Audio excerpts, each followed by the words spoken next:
내신 준비할 때 학원 가라고 꼭 권하는 편이 아니거든요. 근데 이제 아이들이 항상 놓치는 부분이 첫 시험 보고 오면 이런 얘기를 많이 해요. "헉, 내신 시험 이렇게 나오는 줄을 몰랐어요." 대비하는 방법을 몰랐던 거예요.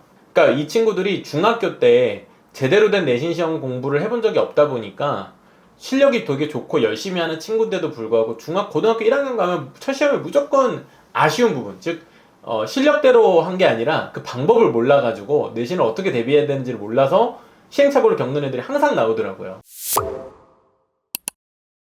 자, 그럼 이제 과목별 얘기로 좀 넘어가 볼게요. 요거를, 자, 우선 과목별 내신은 어떻게 좀 대비를 해야 될까, 요 생각을 좀 해봐야 되는데, 제가 몇 가지 좀 이제 그 강론으로 가기 전에 좀 큰 포인트를 몇 개를 좀 생각을 해봤어요. 첫 번째는 강점이랑 약점이 있다고 하면 어떤 거부터 해야 될까? 강한 과목이 있고 약한 과목이 있잖아요. 저는 사실은 내신 대비하려면 약점부터 하는 게 맞다고 봅니다. 약점 부분을 보완하는 게 내신에서는 더 중요해요. 강점을 더 강화하는 것보다. 그래서 현실적으로 고1 내신 대비를 하시려면은 지금 얘기 드렸던 국영수사과 중에서 내가 약점되는 과목이 뭐냐를 조금 생각을 해서 그 과목을 보완하는 거. 즉 어떤 과목을 특별히 포기하거나 약하다라고 느끼는 거 없이 가는 게 중요하기 때문에 강점을 특화시키는 것보다 약점을 보완하는 것이 우선이다. 일단 이렇게 마인드를 조금 말씀을 드리고 싶어요. 그 다음에 국영수 과목별 우선순위는 사실은 등급별 기준으로 볼 때는 과목별 단위수가 동일하기 때문에 사실 우선순위는 없다가 원칙적인 답이긴 합니다. 공통이니까 모두 다 잘해야 된다. 그럼 위에 거 아래 거 살펴볼 때 국영수 과목별 우선순위는 국영수 중에 내가 특히 약한 과목에 대한 보완이 중요해지는 게 지금 내신 대비법에서는 좀 중요한 포인트일 것 같고요. 그 다음에 내신 성적 목표는 얼마나 받아야 될까? 요거는 조금 선택하셔야 돼요. 최상위권이면 아무래도 1등급이겠죠. 4% 이내. 진짜 1등급 할 거냐.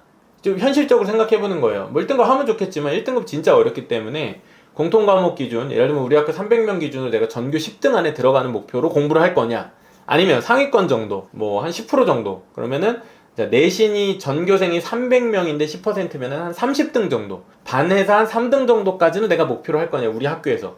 자, 뒤집어서 얘기하면 예를 들면 우리 학교 학군지인데 조금 내신이 약한 데 가면은 한 1, 2등 할 것 같은데 내신이 좀 경쟁이 치열한 데 가면은 한 4, 5등 할 것 같아.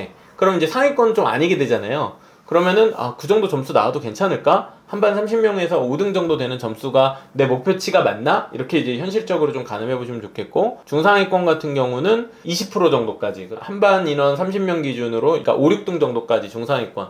근데 제가 이제 물론 좁게 잡은 거긴 하지만은 30명이라고 하면은요, 보통 하위 3분의 1 정도는 공부가 아닌 뭐 예체능이라든지 다른 쪽으로 진로를 정해요. 그러면 30명 중에 3분의 2 정도가 실질적으로 공부를 하는 학생들인데, 그 중에 절반인 한 10명 정도가 조금 이제 좀 중상위권에서 경쟁하는 그룹이고, 가운데 있는 정도는 아무래도 중하위권에서 이제 좀 공부에 대한 열의가 좀 적은 친구들이죠. 그래서 3분의 1, 3분의 1, 3분의 1인데 공부를 하는 친구들은 3분의 1을 목표할 텐데, 그 중에서도 최상위권 할 거냐, 상위권 할 거냐, 중위권이냐, 목표 의식은 뚜렷이 가지고 있어야 됩니다. 이 내신에 대한 목표 의식에 따라서 공부의 밀도나 방향이 좀 달라지니까, 그리고 학부모님도 기대하시기를 우리 애는 무조건 1등급이 이 경우도 있지만은 그게 아니라 한 3등급 정도 돼도 뭐 자기가 원하는 공부만, 사실 그거 충분히 가능한 얘기입니다. 그렇기 때문에 내가 목표는 어느 게 할 건가는 부모님들이 아이들과 함께 같이 이야기하면서 좀 정하시면 될 것 같아요. 그 다음에 공통사회하고 공통과학 공부는 어떻게 하냐, 학원까지 다녀야 되냐면 저는 그렇게 생각하지는 않고요. 공통사회와 공통과학은 다만 아까 얘기 드린 것처럼 나는 이과형, 나는 문과형 꼭 이렇게 접근하지 말고 공통의 교양이다라는 측면에서 중학교 시기에 기초를 탄탄히 다져가면 나중 가서 허둥지둥하지 않게 된다. 뭐 이 취지로 이따 말씀드리려고 하고요. 자, 내신 대비는 저는 지금처럼 공통 과목이 많이 중요해진 상황이 된다면 상대적으로 기본 개념이 굉장히 중요해질 거라고 보고요. 기본 개념을 어떻게 강력하게 습득했느냐에 따라서 그것을 응용 심화하는 과정이 결정이 될 텐데, 이건 지역마다 좀 다른 얘기일 것 같습니다. 왜냐면 강남 대치 같은 경우는 이 기본이나 응용에서 흔들리는 애들이 별로 없기 때문에 굉장히 심화 쪽에 초점이 많이 가 있고 문제가 굉장히 어렵거든요. 그래서 내가 사는 지역의 내신 수준이 기본 개념을 튼튼히 하는 것으로 대비가 가능한 지역이거나 학교인지, 아니면 심화까지 가는 부분인지, 뭐 어떻게 보면 살짝 교육과정을 벗어나서까지 좀 미리 공부를 하지 않으면 시간 내에 풀 수 없는 정말 어려운 문제들을 많이 내는 학교인지, 그렇지 않으면 기본을 충실하게 하고 실수 안 하면 잘할 수 있는 학교인지, 또 우리 애들은 성향이 진짜 이렇게 뭐 사실 뭐 영재고 과고 준비할 정도로 선행의 깊이가 있고 심화 문제를 오히려 더 잘 푸는 애들인지, 아니면 쉬운 문제에 실수 없이 풀어내는 것을 더 잘하는 애들인지에 따라서 학교 선택에도 좀 기준이 갈려지지 않을까 싶습니다. 자, 국어를 한번 생각을 해볼게요. 국어 같은 경우에는 우선은 아까 저희가 교과서를 한번 살펴봤는데 문학하고 문법하고 화작 세 가지인데, 보통 전통적으로 어려운 거는 문학하고 문법이죠. 비문학은 사실 들어가지 않습니다. 고등학교 1학년 때 물론 독서 과목이 있긴 하지만 독서를 본격적으로 많이 출제하기는 어려울 것 같고요. 문학하고 문법 부분에 기틀이 잘 닦여 있는 것인데, 사실은 문법이 어려울 거라고 생각하지만 문법은요, 중학교 시기에 기초를 확실히 다지고 오면 문법은 사실 그렇게 어렵지 않아요. 문법은 답이 딱딱 정해져 있습니다. 그래서 문법은 차라리 미리 준비하면 확실해지는 것이지, 그러니까 문법이 어렵다라고 하는 건 문제가 어려워서가 아니라 진짜 걔가 공부를 안 한 거예요, 그냥. 따라서 문법은 그냥 공부를 하면 오히려 점수를 쉽게 딸 수 있는 공부다. 그러면 그 공부를 언제 해야 될까? 그건 중학교 때 해야 되겠죠. 따라서 중학교 때 국어 문법을 다져놓고 가는 거는 확실히 더 필요해졌다. 예, 이렇게 말씀을 드리고요. 대신에 변별이 되는 건 문학 때문일 가능성이 높습니다. 자, 여기 두 번째 제가 문학 개념의 이해라고 했는데 이건 기초예요. 그러니까 문학 문제를 풀기 위해서는 단순한 감상뿐만 아니라 그 문제에 나와 있는 용어들을 이해하기 위한 뭐 심상, 공감각적, 문학에서 사용되는 이론적인 용어들이나 개념들을 우리가 잘 이해하고 있어야 되고 아이들이 거기에 헷갈리지 않아야 되거든요. 하지만 감상이 굉장히 중요합니다. 결국에는 내신 문제에서 국어에서 변별이 갈리는 부분은 교과서 지문이 아니고 교과 외 지문이에요. 무슨 얘기냐? 교과서에서 내가 예를 들면 뭐 정지용이 시를 봤어. 정지용이 시를 해석한 걸 가지고서 문제를 보고 그게 어려운 게 아니고, 그 시가 학교 시험에 내신 중간고사, 기말고사 출제될 때는 그것과 같이 나오는, 그것과 연계해서 생각해야 되는 또 다른 시가 한편 등장합니다. 근데 그거는 교과서에서 수업 시간에 안 배운 거야. 이럴 수 있다는 거예요. 그래서 교과 외 작품에 대한 출제 범위가 물론 정해지는 경우도 있지만은, 결국에는 서로 다른 작품들을 견주어서 이해할 수 있는 능력이라는 것은 하나의 작품을 수업 시간에 배운 대로 딸딸딸 외우고 있는 것이 아니라 그것을 다른 작품에도 적용해보고 좀 창의적인 형태의 질문에도 당황하지 않고 답을 할 수 있는 형식으로 준비가 되어 있어야 된다는 점이죠. 따라서 개념 이해라든지 문법 공부는 중학교 때 튼튼히 해놔야 되는 건 기본인데, 정작 중요한 이 감상 능력을 기르지 않고 그냥 문학을 외워서 풀거나 대충 풀던 친구들의 경우에 연계 작품이 심화되기 시작하면, 즉 수능형 내신, 이걸 이제 학교에서 어떻게 얘기를 하냐면, 우리 학교는 내신이 수능형으로 출제된대. 자, 요런 말을 하는 학교라고 한다면 지금처럼 외부 지문이 많이 나오기 때문에 감상 능력이 굉장히 중요합니다. 즉 외워서만 볼 수 없는 시험을 본다는 거죠. 국어의 어려움이 그 지점에 있잖아요. 그런데 문학 작품 경우에 난이도가 좀 천차만별이에요. 어렵게 내려면 교과서 지문 말고 연기 작품 어렵게 내면 되거든요. 따라서 이런 부분이 이제 굉장히 이제 영향이 많이 있다. 그래서 감상 능력 꼭 기르시라. 예, 그리고 한국문학이 되게 중요합니다. 왜냐면 학교 시험에서 한국문학밖에 안 나오니까. 근데 한국문학은 아시겠지만 범위가 그렇게 많지가 않아요. 그러니까 중학교 때 문학을 좀 싫어하거나 못하는 친구라 할지라도 고등학교 시험 정도에 나올 만한 교과서 작품 정도는 중학교 때 어느 정도 기초를 좀 더 다지자. 우리 애가 더 싫어해. 그럼 어떡해? 그럴수록 그게 뻥꾸가 될 가능성이 높으니까 이렇게 메워야 되는 거예요. 그래서 우리가 한국문학 특히 안 좋아한다. 그럼 한국문학 진짜 감상하고 가야 돼요. 그 경험치를 쌓아놓지 않으면은 이제 위로 올라가면 좀 점점 더 어려워지죠. 영어로 좀 넘어가 볼게요. 영어는 진짜 천차만별인 것 같아요. 이거는 제가 저희도 뭐 분당, 일산, 뭐 지방으로 가면 대전, 대구 이렇게 얘기 들어보면은 영어는 스타일 차이가 진짜 너무 커요. 지역마다. 예를 들면 강남 쪽은요 거의 유명한 고등학교, 예를 들면 숙명여고, 휘문고등학교, 뭐 중동고 이런 데들의 문제의 수준이요 굉장히 어렵습니다. 탭스 같은 문제에 나오는 문법 문제적 지식이 필요하다든지, 아니면 작문 실력도 제법 많이 요구한다든지, 특히 이제 제일 어려운 게 영어 문법인 것 같아요. 문법적으로 좀 오류가 있는 걸 찾아내야 되거나 그것들을 고치는 이런 거, 물론 수업 시간에 배우긴 하지만은 내가 살고 있는 지역에서 내가 고등학교에 갈 거라고 하면 우리 지역 수준이 어떤지가 굉장히 중요하고 그 경향을 파악하는 게 되게 중요합니다.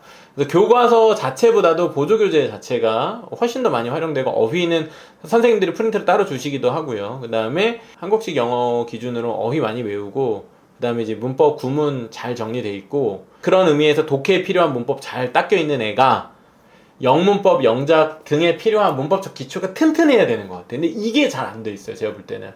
왜냐면 중학교 영어 내신은 그렇게 어렵지가 않거든요. 그러니까 애들이, 자, 나는 뭐 외국도 잘 다녀올 정도로 영어를 잘해. 그래, 회화도 잘해. 그리고 중학교 시험은 다 A 나와. 근데 고등학교 가서 첫 시험인데 영어가 3등급, 4등급이 태반입니다. 확률적으로 1, 2등급은 합쳐서 10%밖에 안 되기 때문에 90% 이상의 학생은 무조건 3 이하를 맞게 돼 있거든요. 상대평가 등급상. 근데 만약에 내가 상위권을 목표한다 그러면 2등급 이상을 맞아야 되는데 어려워요. 엄청 어려워요. 그래서 이거는 진짜 지역별 고고 스타일이 굉장히 다르기 때문에 기본적인 이해 방식보다는 일단 우리 동네 분위기를 정확히 아는 게 필요하고, 만약에 영어 문법의 기초가 좀 우리 동네는 많이 필요하대. 그러면 중학교 시기에 대비를 하셔야 돼요. 고1 때 결판 날 수 있으니까. 그리고 영어는 서술형 평가의 감점 요인 엄청 많습니다. 그래서 여기서 감점 되게 많으니까 사실은 이 서술형 평가 연습을 많이 하셔서 실수해서 감점 안 당하게. 왜냐면 감점이 몇 점 조금씩 당하거든요. 근데 그 조금 당한 것 때문에 등급이 팍팍 깎여 나갑니다. 결국에는 지필에서는 객관식이 많이 어렵다기보다는 제가 이해하고 있는 거는 영어는 어려운 동네일수록 서술형이 어려워요.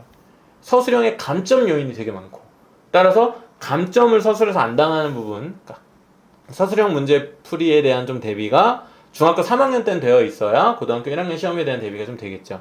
그런 지금 얘기했던 것처럼 교과서 외의 작품, 그러니까 학교마다 주로 사용되는 보조교재, 그리고 문법의 비중 경향, 그 다음에 서술형 평가의 경향이 어떠한지, 요 정도 포인트를 가지고 내가 가게 될 어떤 학교의 어떤 내신 경향에 대해서 좀 미리 파악을 하고 계시면은 그거에 대한 맞춤 준비를 중학교 적어도 한 2, 3학년 때 정도는 하시는 게 좋을 것 같습니다. 저는 항상 수학 공부를 많이 하라고 말씀을 드리는데, 그 내신 선행의 관점에서는 참 이거 어떻게 봐야 될까? 이것도 참 어려운 문제더라고요. 제가 볼 때는 사실은 공통 수학이기 때문에 아주 어려운 선행보다는 기본 개념에 충실하게 문제를 풀 필요가 있고, 그러다 보면은 사실은 아주 어려운 문제를 결국 고1 과정에서 출제하기는 쉽지 않다.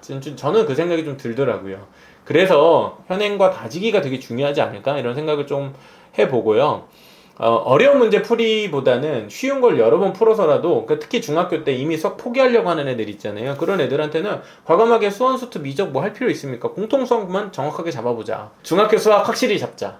그리고 중학교 수학 잘해야 공통 수학 잘할 수 있으니까 요 범위 안에서 수학이 약한 친구들은 기본 개념 위주로 많이 공부하시는 게 중요할 것 같아요. 근데 조금 그렇게 쉬운 거는 어느 정도 해볼 수 있었던 친구들마저 수학을 포기해버리면 불이익이 너무 커지는 거예요. 왜? 나중에 2학년 돼서 나 문과 갈 거니까 이제 영어랑 사회로 만회해야지. 그게 안 되는 거예요. 1학년 때 수학이 너무 큰 비중을 차지하고 있으니까. 그래서 포기는 절대 하지 말자.